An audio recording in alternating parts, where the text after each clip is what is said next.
안녕하세요. 연합인포맥스 윤영숙 특파원입니다. 오늘 뉴욕 증시는 FOMC 회의에 대한 경계감에 또다시 하락을 했습니다. 나스닥 지수가 전날에 이어서 이날도 1% 이상 하락했는데요. 우선 시황부터 보고 가겠습니다.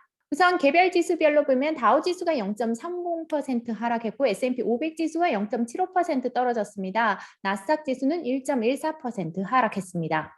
섹터별로 보시면 이날 금융주만이 상승하고 나머지 10개 종목이 모두 하락을 했습니다. 기술주와 부동산 관련주가 모두 1% 이상 하락했고요. 산업과 유틸리티 그리고 이미 소비재 관련주도 하락했습니다.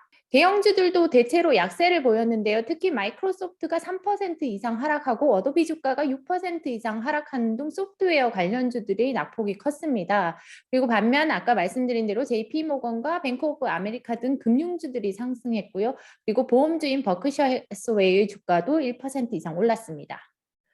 개별 종목 중에 넷플릭스와 애플, 아마존의 주가가 모두 소폭 하락을 했고요. 그리고 포드의 주가는 이날 1.9% 이상 떨어졌습니다. 아무래도 경쟁사 토요타가 전기차 부분에 대한 투자를 강화한다고 발표하면서 이제 그게 악재로 작용했다는 내용도 나왔는데요. 그리고 마이크로소프트의 주가는 이날 3% 이상 하락했고 어도비의 주가도 6% 이상 떨어졌습니다. 그리고 이날 화이자의 주가는 소폭 상승을 했는데요. 화이자가 개발한 이제 먹는 치료제가 사망과 입원 위험을 크게 낮춘다는 연구 결과가 나왔기 때문입니다. 이날 특히 이제 다음날 예정된 FOMC 회의를 앞두고 긴축에 대한 우려가 커지는 가운데 생산자 물가가 예상치를 크게 웃돌았습니다. 이날 나온 수치가 이제 전년 대비 생산자 물가가 9.6%로 나왔는데요. 이는 시장이 예상한 9.2%를 웃도는 수준입니다. 그리고 또 지난달 이 숫자가 8.8%였습니다. 그러니까 전달보다 0.8%포인트 더 높아지면서 이제 도매 물가까지도 이렇게 오르기 때문에 거의 뭐 전년 대비로 거의 10%에 육박한 수준인데요. 이렇게 엄청난 물가 상승률을 기업들이 견딜 수 없다라는 우려에 이제 연준이 서둘러 긴축에 나서야 할 것이라는 이제 전망이 강화가 됐습니다. 이날 CNBC가 설문조사한 바에 따르면 시장 전문가들은 지금 연준이 내년 6월에 첫 금리 인상을 단행할 것으로 예상을 하고 있습니다. 그런데 금리 선물 시장에서는 이보다 더 빠른 이제 내년 5월에 첫 금리 인상이 이루어질 것으로 예상을 하고 있는데요.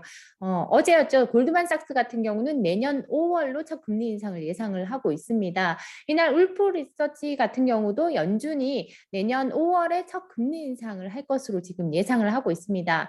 여기 멘트 하나 보시면 이제 파월 의장이 지금 매우 힘든 내일 오후 이제 그 기자회견을 앞두고 매우 힘든 커뮤니케이션을 해야 하는 상황에 직면해 있다라고 얘기를 하면서 이 자사 같은 경우는 내년 3월이나 4월에 테이퍼링을 종료하고 그리고 5월에 첫 금리 인상을 시작할 것으로 예상하고 있다라고 말하고 있습니다. 내년 FOMC 회의는 1월과 3월 그리고 5월에 열립니다. 그러니까 3월에 테이퍼링을 끝내면 그 다음 회의는 바로 5월에 이루어지게 됩니다.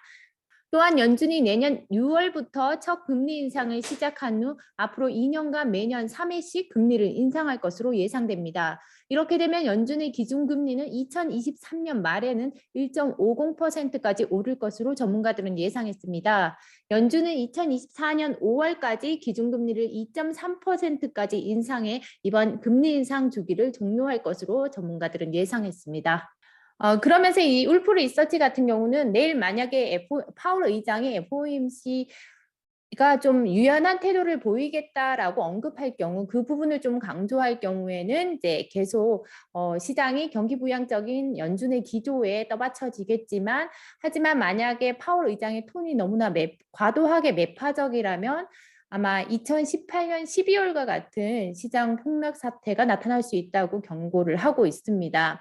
2018년 12월 같은 경우는 연준이 25pp 금리를 인상했던 때인데요. 당시 트럼프 대통령의 압박에도 이제 연준이 예정대로 기준금리를 인상하고 그리고 당시 FOMC 회의 결과가 상당히 매파적으로 나왔습니다. 그러면서 이제 그때는 미중 무역 전쟁이 한창 이제 휴전 상태였긴 했지만 미중 무역 전쟁으로 경기 침체 우려가 커지는 상황에서 연준이 계속해서 금리 인상 기조를 이어가면서 당시 12월에 주가가 한 9% 이상 하락을 합니다. 특히나 이제 크리스마스 직전에 그 트럼프 대통령의 말을 안 듣는다고 이제 파월 의장 해임설이 터져 나오면서 그때 주가가 크리스마스 직전까지 거의 15%가량 크게 하락을 했었는데요. 그와 같은 상황이 이번에도 재현될 수 있다라는 경고가 지금 나오고 있습니다. 그리고 이제 그 CFRA의 샘 스토벌스는 뭐 이렇게 얘기하는데요. 투자자들이 지금 파월 의장이 점차 이제 매파적인 소리를 낸다라는 인상을 받고 있다라고 얘기를 하고 있고요. 그러면서 투자자들이 연말을 앞두고 지금 이제 차익 실현에 나서고 있는 중이다라고 분석을 하고 있습니다. 시장에서는 지금 테이퍼링은 거의 기정사실로 보는 분위기고요. 그 테이퍼링과는 별개로 파월 의장의 메시지에 주목을 할 필요가 있다고 얘기를 하고 있는데요. 왜냐하면 파월 의장의 메시지가 훨씬 매파적이면 앞으로의 긴축 속도가 빨라질 수 있는 것을 시사할 수 있기 때문입니다. 이코노미스트들은 이렇게 얘기를 하고 있습니다. 파월 의장의 메시지가 앞으로의 그 긴축 속도를 보는 데 있어서 중요하다라고 얘기를 하고 있고요. 특히나 과거에 파월 의장은 테이퍼링 자체가 긴축의 시그널은 아니라고 계속 메시지를 줘왔는데 그렇지만 지금 테이퍼링에 대한 이런 연준의 기조의 갑작스러운 변화, 이게 빠른 변화 자체가 앞으로 긴축 속도가 얼마나 빨리 정상화될 수 있는지에 대한 함의를 준다는 점에서 이제 주목할 필요가 있다라고 이코노미스트들은 이제 얘기를 하고 있습니다. 도지코인 가격이 장중 20% 이상 상승했습니다. 일론 머스크 테슬라 최고 경영자가 도지코인으로 상품을 결제할 수 있도록 하겠다고 한 발언에 도지코인 가격이 급등했는데요. 코인데스크 기준으로 이날 도지코인의 가격은 장중 최고 23%가량 올랐습니다. 머스크는 이날 자신의 트위터를 통해 테슬라는 일부 상품을 도지로 살 수 있게 할 것이라며 어떻게 될지 지켜보자고 말했습니다.